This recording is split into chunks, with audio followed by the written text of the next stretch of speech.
سلطان صلاح الدین ایوبی تاریخ اسلام بلکہ تاریخ عالم کے مشہور ترین فاتحین و حکمرانوں میں سے ایک ہیں۔ وہ سن 1138 میں موجودہ عراق کے شہر تکریت میں پیدا ہوئے۔ ان کی زیر قیادت ایوبی سلطنت نے مصر، شام، یمن، عراق، حجاز اور دیار بکر پر حکومت کی۔ سلطان صلاح الدین ایوبی کو بہادری، فیاضی، حسن اخلاق، سخاوت اور بردباری کے باعث نہ صرف مسلمان بلکہ عیسائی بھی عزت کی نگاہ سے دیکھتے ہیں۔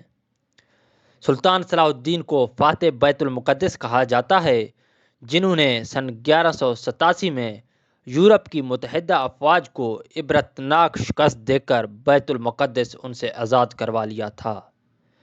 شروع میں وہ سلطان نور الدین زنگی کے ہاں ایک فوجی افیسر تھے۔ مصر فتح ہو جانے کے بعد صلاح الدین کو سن 1171 میں مصر کا حاکم مقرر کر دیا گیا۔ نور الدین زنگی کے انتقال کے بعد چنانچہ اس کی کوئی لائق اولاد نہیں تھی، اس لیے سلطان صلاح الدین سن 1174 میں حکمرانی پر فائز ہوئے۔ مصر کے بعد صلاح الدین نے سن 1182 تک شام، موصل، حلب وغیرہ فتح کر کے اپنی سلطنت میں شامل کر لیے۔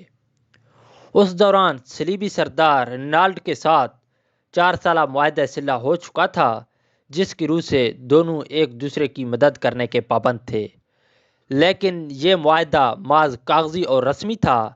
صلیبی بدستور اپنی اشتعال انگیزیوں میں مصروف تھے اور مسلمانوں کے قافلوں کو برابر لوٹ رہے تھے۔ حطین کی فتح کے بعد سلطان صلاح الدین ایوبی نے بیت المقدس کی طرف رخ کیا۔ ایک ہفتہ تک خون ریز جنگ کے بعد عیسائیوں نے ہتھیار ڈال دیے۔ بیت المقدس پورے 91 سال بعد دوبارہ مسلمانوں کے قبضے میں آیا اور تمام فلسطین سے مسیحی حکومت کا خاتمہ ہو گیا۔ پھر تقریباً 761 سال مسلسل مسلمانوں کا قبضہ رہا۔ بیت المقدس کی فتح سلطان صلاح الدین ایوبی کا عظیم الشان کارنامہ تھا۔ جب بیت المقدس پر قبضے کی خبر یورپ پہنچی تو سارے یورپ میں کوہرام مچ گیا۔ ہر طرف لڑائی کی تیاریاں ہونے لگیں۔ جرمنی، اٹلی، فرانس اور انگلستان سے فوجوں پر فوجیں فلسطین روانہ ہونے لگیں۔ یورپ کی اس متحدہ فوج کی تعداد 6 لاکھ تھی۔ عیسائیوں کا سلطان کے ساتھ 11 بار مقابلہ ہوا۔ سب سے اہم معرکہ ارسوف کا تھا۔ سلطان نے جواں مردی اور بہادری کی درخشندہ مثالیں پیش کیں۔ جب فتح کی کوئی امید باقی نہ رہی تو صلیبیوں نے صلح کی درخواست کی۔ فریقین میں معاہدہ صلح ہوا، جس کی روح سے تیسری صلیبی جنگ کا خاتمہ ہوا۔ اس صلیبی جنگ میں سوائے عکا شہر کے عیسائیوں کو کچھ بھی حاصل نہ ہوا اور وہ ناکام واپس ہوئے۔ رچرڈ شیر دل سلطان کی فیاضی اور بہادری سے بہت متاثر ہوا۔ جرمنی کا بادشاہ بھاگتے ہوئے دریا میں ڈوب کر مر گیا اور تقریباً 6 لاکھ عیسائی ان جنگوں میں کام آئے۔ تیسری صلیبی جنگ میں سلطان صلاح الدین نے ثابت کر دیا کہ وہ دنیا کے سب سے طاقتور ترین حکمران تھے۔ سن 1186 میں عیسائیوں کی صلیبی سردار رینالڈ نے یہ جسارت کی کہ بہت سے دیگر عیسائی امراء کے ساتھ مدینہ منورہ پر حملے کی غرض سے حجاز مقدس پر حملہ آور ہوا۔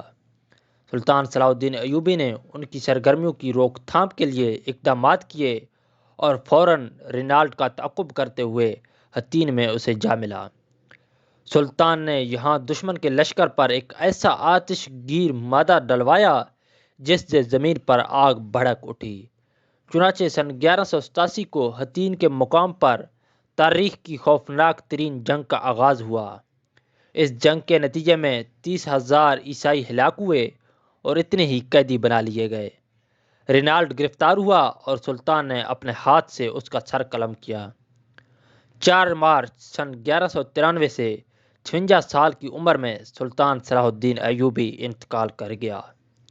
اسے شام کے موجودہ دارالحکومت دمشق کی مشہور زمانہ اموی مسجد کے نواح میں سپرد خاک کیا گیا۔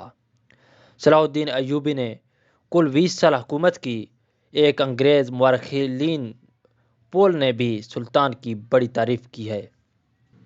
وہ لکھتا ہے، اس نے عوام سے محبت اور ان کے معاملات میں دلچسپی لے کر ہر دل عزیزی کی دولت کمائی۔